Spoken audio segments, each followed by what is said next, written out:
Gusto ko lang na kumalat ito tapos makita niya para alam niya na alam ko yung ginagawa niya. Gusto ko lang na malaman niya na hindi porket nanahimik kami, hindi porket tahimik lang kami at hindi pumapatol, pwede niya nang gawin yun, Hindi lang pala, hindi lang beneficiary yung may wakwak, pati sponsor winawakwak na din.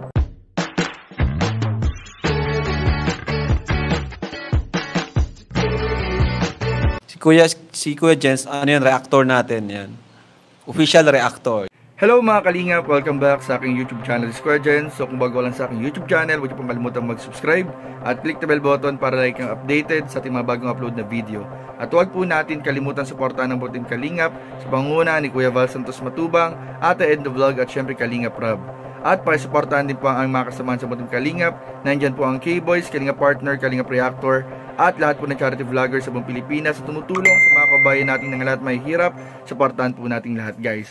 So ngayon mga kalingap ay meron po tayong pag-uusapan at bibigyan ng reaction video dahil kahapon nga po mga kalingap ay nagkaroon po ng isang live stream ang ate at kapatid po mismo ni Joy Diwata, kung saan po matapang po siyang nagsalita mga kalingap na inilabas po niya ang kanyang saloobin at ang kanilang matagal ng pananahimik di umano sa mga nangyayaring issue sa kanyang kapatid na si Joy Diwata. At dito nga mga kalingap ay may pinaringgan po ito na isang tao na di umano mga kalingap ay nagpapakalat daw po ng paninira sa kanyang kapatid at sinusubukan din po mga kalingap na parang sabi po dito ay tila ba gustong makuha yung sponsor ni Joy Diwata sa hindi malamang dahilan mga kalingap. At dito nga po mga kalingap ay medyo may pagpapaalala at babala ang kanyang ate, ang ate ni Joy Diwata mga kalingap doon sa tao na di umano ay naninira sa kanyang kapatid.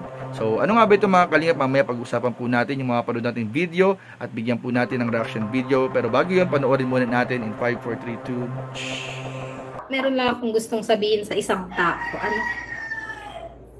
Kasi siya ay sumasobra na. Alam niyo ba? Grabe yung grabe yung nakakainis pala pag yung wala ka namang pinakitang hindi maganda, hindi mo naman sila ginawa ng masama. Pero at the end of the day, may nasasabi pa rin silang hindi maganda sa'yo. Grabe. Grabe siya. Alam mo, binigyan ko pa siya ng benefit of the doubt na baka naman ganito lang, nami-misinterpret lang siya ng mga ganito, ng ibang tao. Hindi naman kasi po, hindi naman pwedeng hindi natin sila pansinin kasi sila din yung sumisira sa sinisiraan niya yung kapatid ko. My goodness. Grabe siya. First time ko itong gagawin and ito na yung last time na magsasalita ako. Kasi gusto ko lang na malaman niya na hindi porket nanahimik kami, hindi porket tahimik lang kami at hindi pumapatol, pwede niya nang gawin yun sa pamilya namin. No, hindi po pwede yun. Saka hindi mo ba iniisip na yung mga taong ginagamit mo para siraan kami, yung mga taong sinisiraan mo kami. At paano ba? Di ba may kausap siya, tapos sinisiraan niya kami sa kausap niya. Hindi niya ba alam na yung taong yun hindi naman talaga totally, hindi siya sure na hindi babaligtad. Hindi kaya lahat ng ako nga yung mga nakakausap ko, ang dami-dami ko nakakausap, pero dun sa mga yun, hindi lahat yun pinagkakatiwalaan ko kasi nga hindi naman lahat yun ay talagang karapat-dapat pagkatiwalaan. Minsan lang, bihirang-bihira sa mga nakakausap ko na magtitiwala ako. Sa mga nakakausap ko ngayon, siguro dalawa lang yung talagang pinagkakatiwalaan ko ng mga bagay-bagay. Kasi hindi lahat pwede mong pagkatiwalaan. And sa'yo, sa mga sinabi mo tungkol sa kapatid ko, nakarating yun sa akin. At hindi ko yun pinakita kila mama. Hindi ko na yun pinakikita kila mama. Kasi nga, sobrang nilulook up siya ni mama. Kaya hindi ko yun ipinakita kay mama. Pero grabe ka. Grabe siya. Sis Rhea, sino yun? Hindi ako mag-name drop. Gusto ko lang malaman mo na alam ko yung mga pinagsasasabi mo. No? Na hindi porket nanahimik kami kasagsagan ng issue, pwede mo nang gawin sa amin. Gawin sa amin yung mga ginagawa mo sa ibang tao. Hindi mo yun pwedeng gawin sa amin at itigil mo na yon. Buti na lang na may channel ako kasi grabe sa mga tao kung naka-encounter kayo ng gantong tao, pag napapansin niyo na yung isang tao ay mapanira ng kapwa nila, huwag niyo nang ituloy yung pakikipag-usap diyan kasi nga hindi rin naman maganda yung mga pinagsasabi. Saka ma-influensyahan lang kayo ng mga ganyang tao. Kung paano kayo mag-isip, ma-influensyahan kayo niyan. Hindi ako mag-name drop. Gusto ko lang na kumalat ito tapos makita niya para alam niya na alam ko yung ginagawa niya. Nakakatawa ka. Grabe ka manira. Saka, alam mo ba, hindi lang beneficiary yung may wakwak, pati sponsor winawakwak na din. Hindi ko alam kung gawain niya, sanay na sanay siyang ganyang gawain niya. Pero, hindi kasi maganda yun. Saka, hindi naman, lang to sa'yo, parang sana matuto ka na na hindi lahat na nakakausap mo, pwede mong siraan yung ibang tao dun sa kausap mo. Kasi nga, paano kung bumaligtad yun? And ganito nga nangyari, nakarating naman sa akin yung mga pinagsasabi mo dun sa ibang tao, tungkol sa kapatid ko at tungkol kung kani-kanino. Paano kung yung conversation nyo ay ikalat niyang kausap mo o paano yun yung career mo. Tumahimik nga kami and wala kaming masamang para sa akin. And alam naman ninyo lahat na wala kaming masamang sinabi sa'yo, wala kaming pinakitang masama sa iyo. Pero at the end of the day, ganun pa rin yung masasabi mo sa amin. Para saan? Para ano? Hindi kami hindi naman sa nanahimik kami kasi nga, wala kaming nakikita ang ginawa mong masama sa amin noon. Wala kaming, at kahit may makita kami, as long as hindi yun para sa amin, hindi mo kami gagawa ng masama, wala kang sinabing masama sa amin sa social media mo, wala kaming sinabing masama patungkol sa'yo. And, sa totoo lang, pag nababanggit ng ibang tao yung pangalan mo, dinedefend ko pa na wala naman akong nakikitang masamang ginagawa mo, and ganito ka, ganyan ka naman pag kasama ka namin. Ganon, kasi genuine yung pakikitungo ko sa'yo. Yung pakikitungo namin sa'yo, ng buong pamilya namin. Kung ano yung nakita mo sa amin, yun na kami. Wala na kaming itinatago para sabihin mo dyan sa mga nakakausap mo na may gantong attitude, si ganto, na ganto, ganyan. Ay, nako. And sa sa mga nakakausap, para sa'yo to na huwag kang magtitiwala sa mga nakakausap mo at iwasan mo na manira ng tao kasi nga, hindi lahat na nakakausap mo talagang mapagkakatiwalaan mo. Paano kung i-explode kanyang mga yan, sira ang karir mo. Yan, be mindful sa mga ginagawa natin at sa mga sinasabi natin patungkol sa isang tao kasi hindi naman yung ibang tao masisira mo. Ikaw din sa sarili mo, sinisira mo yung image mo. Grabe nga ang ginawa niya sa kapatid ko. And ikaw grabe yung pagbaligtad mo ng binaligtad niya yung issue.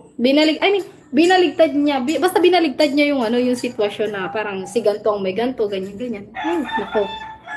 Nakakatawa ka. Parang kahit kung ibang tao ako, tapos marinig ko yung mga sinasabi mo, matatawa na lang ako sa'yo. Lalo na kung alam na alam ko na hindi naman ganun.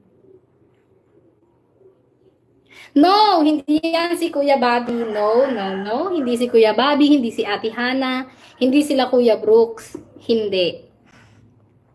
Wala akong babanggitin na pangalan. Pero para sa'yo, wag mo nang uulitin yan kasi pag may narinig pa ako, ikaw nakakausapin kita. Hindi kita makontak eh.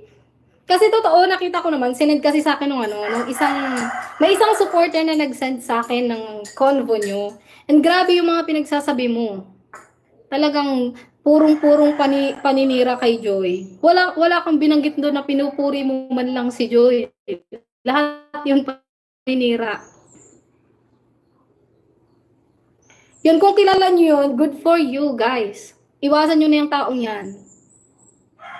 Hindi ko alam ba't nasanay ka ba dyan? No, hindi si Kuya Dan. Kuya Dan, wala siyang pinakitang masama sa amin. Off cam, on, wala.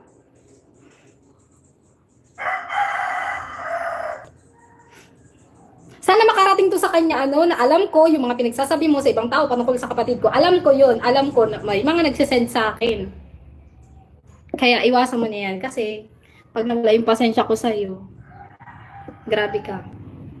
So yun mga kalingap, at napanood nga po natin yung ilang pahayag ng kapatid po ni Joy Diwata na si Miss Rhea mga kalingap, kung saan po dito nga ay naglabas po siya ng kanyang sama ng loob at matagal na pagtitiis sa kanilang mga nalaman na paninira daw di umano sa kanyang kapatid na si Joy Diwata. At dito nga rin po ay merong mga paalala, babala, at ayun nga po mga kalingap yung napanood po natin na kung saan po talagang hindi po natiis na nitong kapatid ni Joy Diwata na magsalita dahil nga syempre mga kalingap kapatid na po yung nadadawit.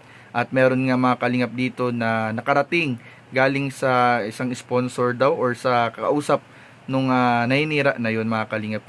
Kumbaga mga kalingap, yung kausap daw nung nainira kay Joy Diwata ay nagsumbong sa kanya.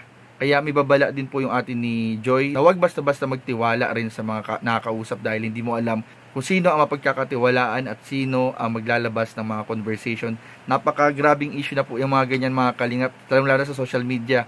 Naku, mahirap pong magtiwala mga kalingap. Marami po dyan nag-i-screenshot, maraming mga nagre-record pa ng mga conversation.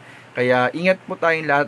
Ito po, magandang paalala po ito ng kapatid ni Joy Diwata na pagdating po sa mga confidential conversation ay mag-ingat po tayo sa mga taong makakausap po natin dahil hindi po natin alam kung sino ang mapagkakatiwalaan o ang hindi maglalabas ng mga confidential matters na pinag-uusapan ninyo sa mga chat, sa mga call, kaya marami po yan mga kalingap. Ingat-ingat po tayo. At ayun nga po, nagbabala nga po yung atin ni Joy Diwata na kung sakaling hindi ito matitigil at kung talagang patuloy yung paninira sa kanyang kapatid ay hindi po siya magdadalawang isip talaga na pangalanan at ilabas. Pero nilinaw din niya mga kalingap na yung mga nabanggit na pangalan kanina ay hindi po sila yung pinaparinggan niya o yung pinapatamaan ng kanyang pagsasalita o paglabas sa live na ito mga kalingap.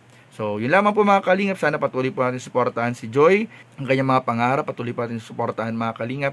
At pati na rin po syempre ang buong team Kalingap sa pangunguna ni Kuya Val, Ate Edna at Kalingap Rab. Suportahan po natin sila sa pagtulong sa mga kalingap beneficiary at sa mga kalingap angels. So, yun lamang po at maraming po salamat sa inyong panunood. Please don't forget to like, comment, share, and subscribe sa ating mga video. Maraming po salamat. God bless. Bye-bye.